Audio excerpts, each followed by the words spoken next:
자, 토요일 아침입니다. 지난 한 주간도 하나님이 우리를 놀라운 은혜로 보호하시고 함께 하셨습니다. 영광과 감사를 드리고요. 오늘 말씀 디모데후서 4장 9절에서 22절 말씀을 가지고 하나님 말씀 나눌 때 우리 기도 제목 먼저 나눕니다. 한번 따라 하십니다. 인생의 겨울이 오기 전에 내 신앙과 사랑의 방향을 점검하게 하소서. 아멘. 우리 이 새벽에 나와서 교회를 세우고 또 가정과 자녀들을 위해 기도한 여러분의 기도가 반드시 응답될 줄 믿습니다. 우리 서로에게 격려하며 감사를 표현하면 좋겠습니다. 당신 때문에 교회가 세워집니다. 우리 인사하겠습니다. 사랑하는 성도 여러분, 누구나 인생의 겨울 앞에 서게 됩니다. 여기서 겨울은 인생의 마지막을 의미하지요. 우리는 반드시 인생에 겨울이 오기 전에 해야 할 일이 있음을 오늘 말씀을 통해서 깨닫게 됩니다. 몸이 약해지기 전에 회복해야 할 관계가 있고, 마음이 무뎌지기 전에 다시 붙잡아야 될 믿음이 있습니다. 그리고 사랑해야 한다고 말해야 하는데 계속 미루다가 결국 말하지 못한 채 그 순간을 놓치는 일도 있습니다. 사도 바울은 지금 로마 감옥에서 마지막 편지를 씁니다. 그는 이제 곧 생애의 겨울을 맞이하게 됩니다. 로마의 감옥에서 복음을 전하는 것 때문에 그는 많은 사람들에게 핍박을 받고 모함을 받아 감옥에 갇히게 되었고, 이제 황제의 재판을 앞에 두고 있습니다. 죽을 것이 확실한 상황이었습니다. 그때 바울은 디모데에게 이렇게 말합니다. 너는 어서 속히 내게로 오라. 왜 바울이 겨울이 오기 전에 디모데를 부른 것일까요? 여기는 바울의 사역자로서의 분명한 확신도 있지만 또한 연약한 인간으로서 가지는 외로움과 또 고통도 있습니다. 오늘 바울의 마지막 편지는 우리가 인생의 겨울을 맞이하기 전에 반드시 붙잡아야 될 영적 교훈들을 선명하게 보여줍니다. 첫 번째 주는 교훈은 인생의 외로움을 주님의 임재로 이겨내야 한다라는 것입니다. 내 주변에 사람들은 떠나도 주님은 언제나 곁에 계십니다. 사람들이 내 곁에서 어떠한 이유로든지 떠나간다는 것은 참으로 외롭고 슬프고 괴로운 일입니다. 바울은 자신의 주변에 떠나간 사람들을 언급하면서 인간적인 외로움을 호소하고 있습니다. 누가 떠났습니까? 10절을 봅니다. 10절. 데마는 이 세상을 사랑하여 나를 버리고 데살로니가로 갔고, 그레스게는 갈라디아로, 디도는 달마디아로 갔고. 바울과 함께 사역하고 함께 동고동락했던 그런 사역자들, 성도들이었습니다. 특별히 데마는 이 세상을 사랑하여 떠났다고 말합니다. 그레스게와 디도는 사역으로 다른 사역지로 간 것으로 보여집니다. 심지어 바울이 첫 재판에 섰을 때 이렇게 얘기합니다. 나와 함께한 자가 하나도 없고 다 나를 버렸다라고 말합니다. 바울이 평생을 바쳐 복음을 전하고 교회를 세우고 하나님의 위대한 능력으로 열매를 맺었음에도 불구하고 인생의 마지막에 재판받는 그 자리에 아무도 그를 변호하는 데 앞장선 사람이 없었다. 다 나를 버리고 떠났다라고 말합니다. 아무리 위대한 사도라도 인간에게 외로움과 섭섭함을 가질 수밖에 없는 상황입니다. 디모데후서 4장 16절이 이렇게 말합니다. 내가 처음 변명할 때에 나와 함께한 자가 하나도 없고 다 나를 버렸으나 그들에게 허물을 돌리지 않기를 원하노라. 자신을 떠나고 자신을 변호해주지 않는 사람들에 대해서 말을 합니다. 근데 그것으로 끝나지 않고 여기서 반전이 일어납니다. 그들에게 허물을 돌리지 않기를 원한다. 그들에게 다 이유가 있겠지. 그럴 수밖에 없는 상황이었겠지. 외로움과 섭섭함이 있지만은 허물을 그들에게 돌리지 않는 마음을 가졌다. 그리고 결단을 하는 거죠. 이것이 바울이 주님의 마음을 본받기로 결정한 겁니다. 우리가 인생을 살면서 또 우리가 얼마나 힘들게 수고하고 헌신하면서 가정을 세우고 자녀들을 헌신하고 또 교회를 헌신합니까? 그럼에도 불구하고 인생의 겨울 앞에 우리에게 외로움을 줄 수밖에 없고 섭섭함을 줄 수밖에 없는 일이 일어날 수밖에 없다. 그럴 때 우리의 마음을 잘 정리해야 된다. 그렇지 않으면 우리의 인생 마지막에 정말 불행하게 비참하게 허무하게 갈 수밖에 없다. 그러나 바울이 붙잡은 것은 주님의 마음이었다. 주님의 마음을 본받기를 원했다. 허물을 그들에게 돌리지 않기를 원한다. 우리 주님이 십자가 앞에서 평생을 사역하며 많은 영혼들을 구원하고 병든 자를 치유하시고 또 정말 눈물로 기도하셨는데 마지막에 십자가 앞에 선 그 자리에 앞에 있는 사람들은 다른 사람들이 아니에요. 예수님을 따랐던 사람들이 아닙니까? 물론 예수님을 신실하게 따르는 여인들이 있었고 제자들이 있었지만 제자들은 예수님을 버리고 도망가고 이제 예수님을 따르며 기적을 봤던 사람들이 예수님을 손가락질하면서 네가 그리스도냐? 그리스도면 그 자리에 내려오라고 공격하고 있습니다. 그럴 때 주님의 마음, 내가 저들의 죄를 저들에게 돌리지 않겠다 하면서 하나님과 기도함으로써 인생을 아름답게 마감하는 그 모습, 그 모습이 우리는 정말 멋지다고 할 수 있지만 실질적으로 우리의 인생의 겨울에서 이런 외로움과 고독함과 배신감을 느낄 때 그때 과연 이런 말을 할 수 있을까? 예수님이니까 했겠지라고 말할 수 있는데 예수님을 믿고 따르는 신실한 성도인 사도 바울이 하는 거 보니 성도인 우리도 할 수 있겠구나. 인생의 마무리에 우리의 마음을 잘 정리하면 좋겠다. 나를 위로해주고 함께 해준 분들도 있지만은 그렇지 않은 함께 있다가 오해하고 함께 있다가 나를 버리고 떠난 사람들에 대하여 과연 나는 어떤 마음을 정리할 수 있을까? 그들에게 허물을 돌리지 않기를 원한다. 주님의 마음을 본받으며 정리하고 있는 거죠. 그래서 빌립보서 2장 5절에 사도 바울은 이렇게 말하죠. 너희 안에 이 마음을 품으라 곧 그리스도 예수의 마음이니. 하나님 성도 여러분, 사람은 떠날 수 있습니다. 상처를 줄 수 있습니다. 기대했던 이들이 도움을 주지 않고 침묵할 때도 있습니다.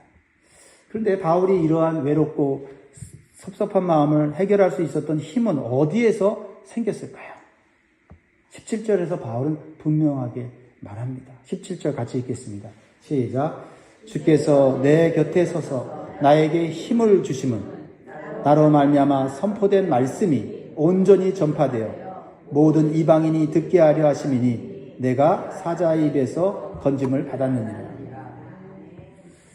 내 곁에 서서 주님께서 나에게 힘을 주셨다라고 말합니다. 저는 상상도 아니고 그냥 이론도 아니라 실제적으로 느껴지는 영적인 힘이었다는 거죠. 바울 옆에 법정에 아무도 변호해 주는 사람이 없는 상황에 주님이 곁에 서심을 느꼈고 감옥 안에 차디탄 감옥, 이 로마의 차디탄 감옥, 이 감옥은 토굴이거든요. 토굴이어서 습기와 한기가 가득한 그곳, 어두컴컴한 곳이거든요. 홀로 있는 그곳에 주님이 서 계셨음을 느꼈기에 버틸 수 있었고 이길 수 있었고 마지막 편지를 쓰면서 오히려 감옥 밖에 있는 사람들을 위로하고 격려하고 끝까지 믿음으로 전진할 것을 도전하고 있는 거 아닙니까? 주님께서 힘을 주신 목적, 바울에게 힘을 주신 목적은 첫 번째는 예수님은 언제나 바울을 사랑하셨다는 거예요. 그리고 그가 감옥까지 가면서까지 사명을 지킬 수 있었던 것은 그가 가진 말씀을 전파하는 사명 때문이었다는 겁니다. 말씀을 전파하는 그 사명을 놓지 않았을 때, 특별히 그에게 주신 사명은 이방인들이 복음을 듣게 하여 구원을 얻고 이방인 교회를 세우는 것, 그의 사명이었다는 거죠.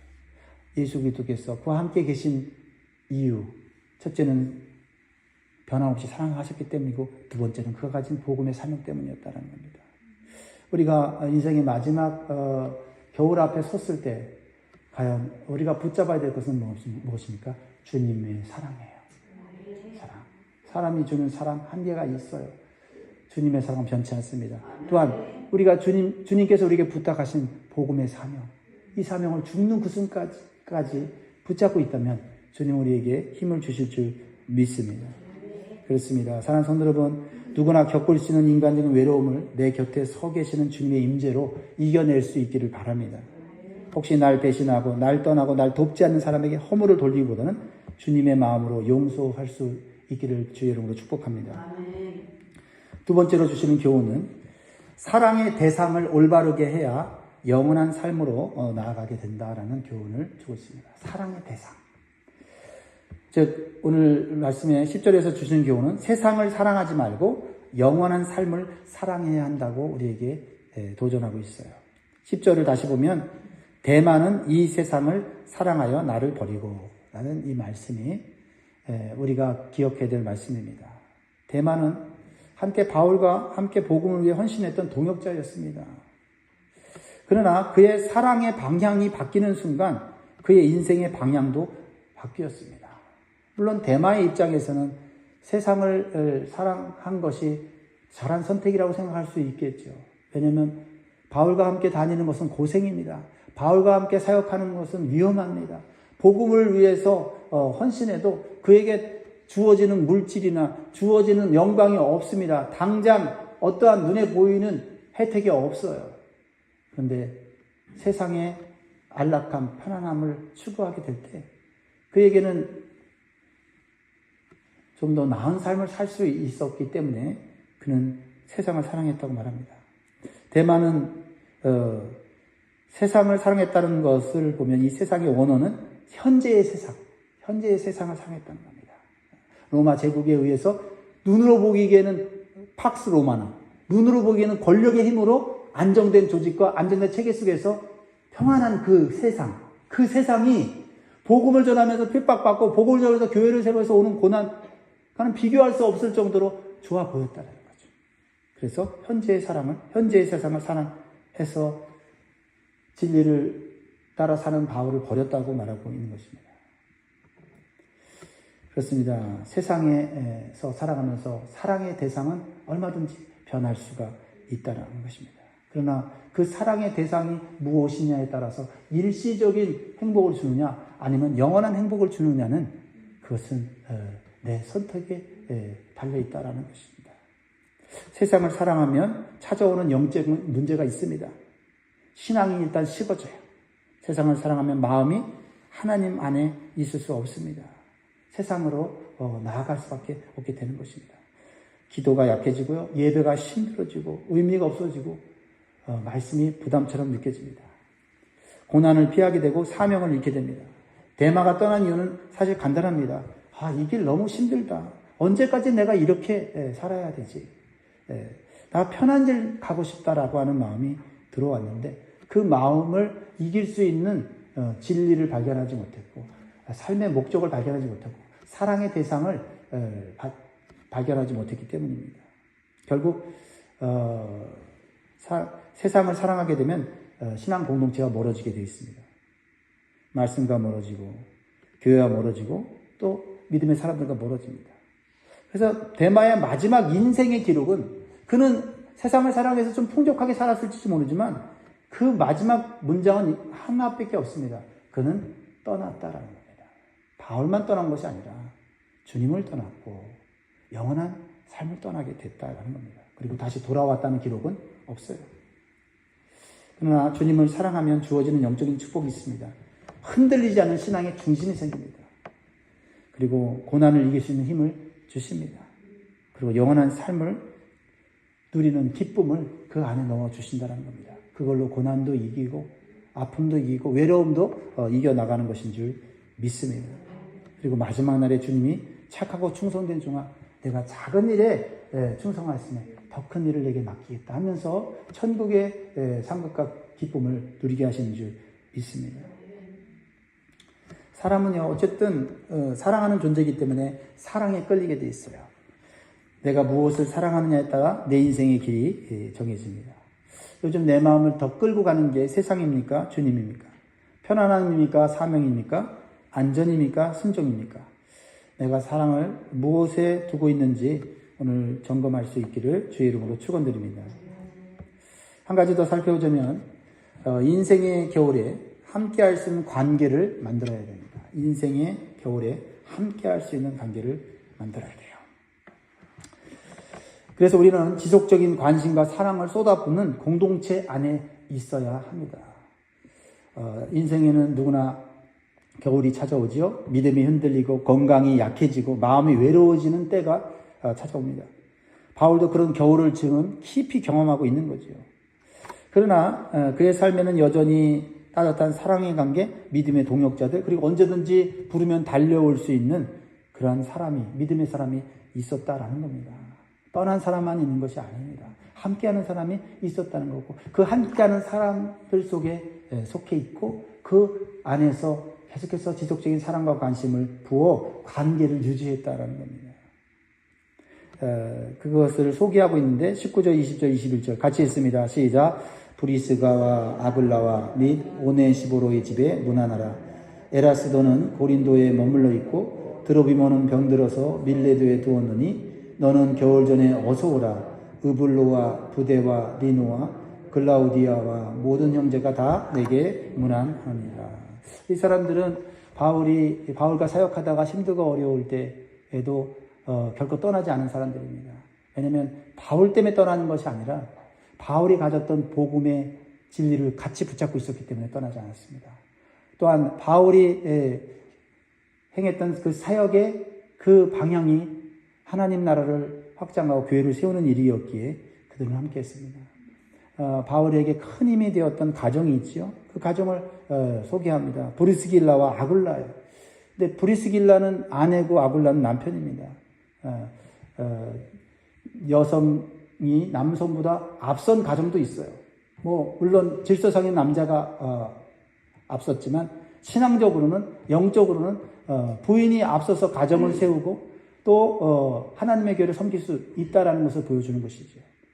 로마서 16장에서 이 브리스길라와 아굴라 가정을 소개하면서 바울은 이렇게 한마디로 말해요. 이 가정이 바울의 사역과 삶에 얼마나 큰 영향을 줬냐면 그들이 내 목숨을 위하여 자기 목이라도 내놓았다라는 겁니다. 생명을 내놓을 수 있을 정도의 이 관계가 있었기에 바울은 끝까지 자신의 사명을 감당할 수 있었다는 겁니다. 이 가정은요, 바울이 지쳐 있을 때마다 집을 열어주고 그리고 흩어진 성도들을 모아 가정교회를 이루어서 로마에서 또 고린도에서 가정교회를 세워 하나님의 사람들을 양육해간 것을 성경을 통해서 볼 수가 있습니다. 오네시보로의 집을 언급하고 있습니다. 이 집은 바울이 이렇게 얘기합니다. 디모데후서 1장 16절에 오네시보로의 집은 나를 자주 시원케 했다. 바울이 얼마나 답답한 일이 많았겠습니까? 능력이 많이 나타나지만 능력을 사용함에 또한 그 능력이 반대자의 어떠한 원인이 될 수도 있었습니다. 그래서 답답하고 왜 복음을 받아들이지 않지? 왜 변화되지 않지? 하는 이 답답한 마음에 시원케 해주는 오네시보와 같은 사람, 그리고 그의 가정과 그 가정에 있는 공동체가 바울의 마음을 시원케 했다. 예수 믿고 저게 변화되는 사람이 있구나. 성장하는 사람이 있구나. 저렇게 헌신하는 사람이 있구나라고 하면서 시원하게 냉수를 먹는 것 같은 느낌을 들어 다시 힘을 낼 수 있었다는 거예요. 그래서 그들은 바울에게 말합니다. 사도님 힘내십시오. 당신은 혼자가 아닙니다. 라고 고백한 것입니다. 에라스도와 드레비모라는 분들을 얘기하고 있죠. 그들은 사역을 하다가 또 다른 곳에서 또 교회를 섬기는 분들이었고, 특별히 드로비모는 병들어서 밀레도에 남겨져 있어요. 무슨 의미입니까? 하나님의 사역을 하다가 병들었다는 거예요. 그러니까 죄를 짓고 병든 게 아니에요. 사역을 하다가 병든 자들은 하나님 보시기에 귀한 자들이죠.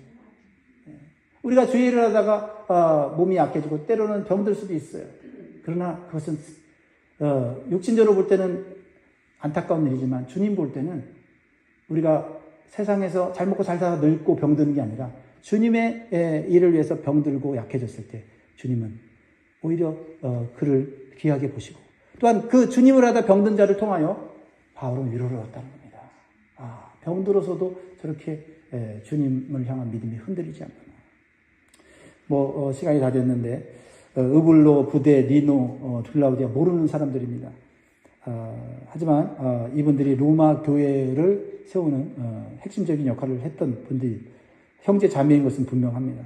바울을 위해 기도하고 기억하고 문안 인사를 보내면서 위로했던 분들이죠. 바울은 이 로마 감옥 마지막에 인생의 겨울 앞에 섰을 때 가장 핵심적인 것은 주님이 나와 함께 계셨고 함께 계시기에 나의 미래도 영원한 천국에서 나를 이끄실 것이라고 하는 확신이 있었습니다. 그러나 인간적인 외로움과 고독은 또한 부정할 수 없는 현실이었어요. 그랬을 때 이 믿음의 형제들, 자매들이 함께 있고 기도해주고 같이 하나님의 나라를 위해서 일한다고 하는 확신을 가졌을 때 바울은 디모데에게 마지막으로 이렇게 얘기합니다. 22절 읽고 마치겠습니다. 시작. 나는 주께서 내 심령에 함께 계시기를 바라노니 은혜가 너희와 함께 있을지어다. 네. 우리가 서로 권면할 수 있는 것, 현실이 바뀌지 않고 삶이